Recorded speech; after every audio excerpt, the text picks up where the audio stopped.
Hello दोस्तों। तो आज हम देखने वाले हैं सॉफ्टवेयर इंजीनियर के बारे में। हम ये जानेंगे कि सॉफ्टवेयर इंजीनियर क्या है और कैसे बने। सॉफ्टवेयर इंजीनियर क्या है यह आज हम जानेंगे। आजकल के दिनों में सॉफ्टवेयर इंजीनियर बहुत ही चर्चा में रहते हैं। बहुतों के मुंह से तो आपने सुना होगा वह या आपका कोई रिश्तेदार एक सॉफ्टवेयर इंजीनियर है। पर क्या आप जानते हैं सॉफ्टवेयर इंजीनियर क्या होता है या फिर सॉफ्टवेयर इंजीनियर क्या काम करता है? उसका महत्व आईटी या कंप्यूटर साइंस के क्षेत्र में क्या है? यदि नहीं तो आज आप इस वीडियो के माध्यम से सॉफ्टवेयर इंजीनियर क्या है पूरा जान जाएंगे। यदि आप कंप्यूटर या लैपटॉप इस्तेमाल करते हैं तो आपको ज़रूर पता होगा सॉफ्टवेयर क्या है। आप अपने कंप्यूटर में जितने भी सॉफ्टवेयर का इस्तेमाल करते हैं वह सभी किसी न किसी सॉफ्टवेयर इंजीनियर द्वारा ही डिज़ाइन किया गया होता है। वहीं यदि उसमें कोई कमी या कोई परेशानी आए तो उसे बाद में ठीक भी एक सॉफ्टवेयर इंजीनियर ही करता है, क्योंकि सॉफ्टवेयर इंजीनियर का कार्य सॉफ्टवेयर में खामियां ढूंढ उसे ठीक करना भी होता है। तो जानते हैं विस्तार से सॉफ्टवेयर इंजीनियर क्या है और सॉफ्टवेयर इंजीनियर कैसे बने। इसके बाद हम ये जानेंगे कि एक सॉफ्टवेयर इंजीनियर का कार्य क्या होता है, सॉफ्टवेयर इंजीनियरिंग कोर्स के नाम क्या क्या हैं, सॉफ्टवेयर इंजीनियर की सैलरी कितनी होती है, इन चीज़ों के बारे में भी हम जानेंगे। ठीक है? हाँ जी, चलिए अब हम समझते हैं यहाँ पर सॉफ्टवेयर इंजीनियर क्या है। आईटी के क्षेत्र में किसी भी तरह के सॉफ्टवेयर को बनाना, सॉफ्टवेयर टेस्टिंग करना, किसी भी सॉफ्टवेयर के एल्गोरिथम डिज़ाइन एवं एनालिसिस करना और किसी भी स्मार्टफोन के लिए ऐप डिज़ाइन करना, चाहे वह एंड्रॉयड हो या आईओएस इत्यादि जैसे कार्य करने वाले को हम सॉफ्टवेयर इंजीनियर कहते हैं। एक सॉफ्टवेयर इंजीनियर अपने कोडिंग स्किल की वजह से भी जाना जाता है, जो किसी भी प्रोग्रामिंग भाषा को लिखने में माहिर होता है। वहीं किसी भी सॉफ्टवेयर के रख रखाव में इन्हीं का सहयोग होता है। हाँ जी, चलिए अब हम समझते हैं कि सॉफ्टवेयर इंजीनियर कैसे बने।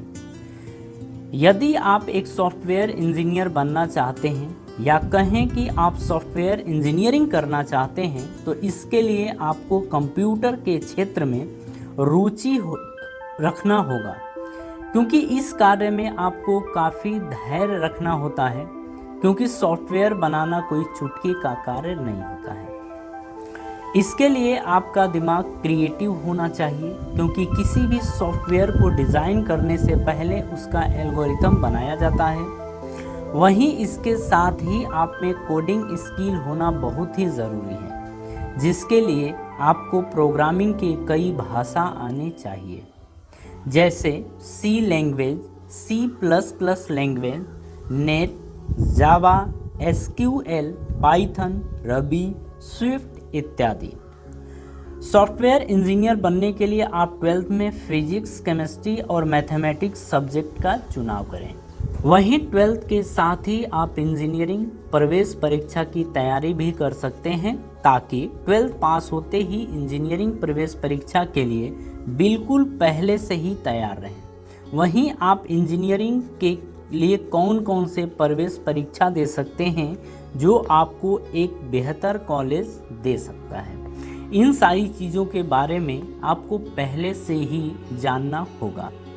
हाँ जी, अब हम समझते हैं कि सॉफ्टवेयर इंजीनियर के कार्य क्या होते हैं। यदि हम बात करें एक सॉफ्टवेयर इंजीनियर क्या कार्य करता है, तो सॉफ्टवेयर इंजीनियर का कार्य किसी भी तरह के सॉफ्टवेयर को डिज़ाइन तथा उसका रख रखाव करना होता है। इसके साथ ही एक software engineer mobile app development के फील्ड में भी कार्य करता है। वहीं सॉफ्टवेयर टेस्टिंग करना, किसी भी सॉफ्टवेयर के लिए एल्गोरिथम डिज़ाइन करना एवं एनालिसिस करना, परफॉर्मिंग कैलकुलेशन इत्यादि कार्य सॉफ्टवेयर इंजीनियर द्वारा ही किया जाता है। हाँ जी, चलिए अब हम बात कर लेते हैं सॉफ्टवेयर इंजीनियरिंग कोर्स के नाम क्या क्या हैं। देखिए, बीटेक या बीई आप ये कर सकते हैं, बीटेक का पूरा नाम बैचलर ऑफ टेक्नोलॉजी होता है। किसी भी क्षेत्र में इंजीनियरिंग करने के लिए यह सबसे लोकप्रिय कोर्स माना जाता है। वहीं यह कोर्स पूरे 4 साल का होता है, जिसमें कुल 8 सेमेस्टर होते हैं। वहीं अन्य सभी कोर्स से इसके फीस थोड़े महंगे होते हैं।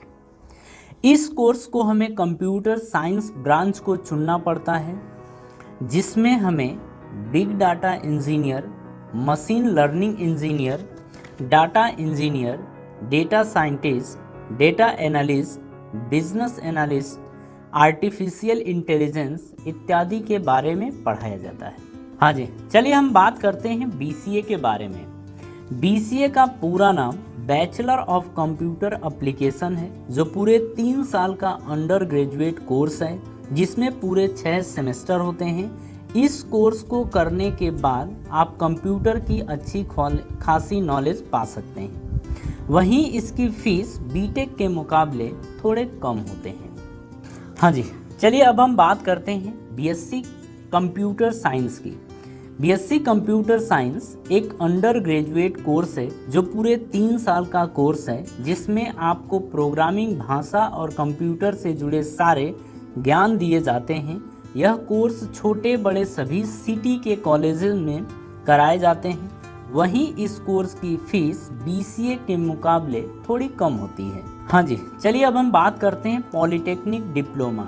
यहाँ पर आप कंप्यूटर साइंस ब्रांच सेलेक्ट करते हैं। यह 3 साल का डिप्लोमा कोर्स है, जिसे आप 10th पास करने के बाद भी कर सकते हैं। अब हम बात करते हैं पीजीडीसीए की।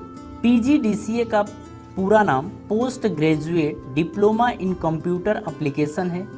वहीं यह पूरे 1 साल का कोर्स है, जिसे ग्रेजुएशन के बाद ही किया जा सकता है। अब हम बात करते हैं सॉफ्टवेयर इंजीनियर का सैलरी कितना होता है, इसके बारे में देख लेते हैं। यदि हम बात करें एक सॉफ्टवेयर इंजीनियर के वेतन की, तो यह पूरी तरह निर्भर करता है आपके स्किल और एक्सपर्टीज के ऊपर, ठीक है। वहीं आपका एक्सपीरियंस भी आपके सैलरी में मददगार साबित हो सकता है। वहीं बात करें वेतन की, तो एक सॉफ्टवेयर इंजीनियर का वेतन शुरुआती दौर में 25K से यानी कि 25,000 से 45,000 तक हो सकती है।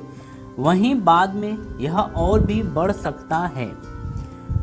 वहीं यदि आप Google, Infosys, HCL, Wipro, tech Mahindra, Microsoft, Oracle, IBM, HP, Adobe, Hitachi, Intel इत्यादि जैसे बड़े कंपनी को चुनते हैं या इसमें चुने जाते हैं, तो आपका वेतन 10 लाख या इससे भी ज़्यादा हो सकता है।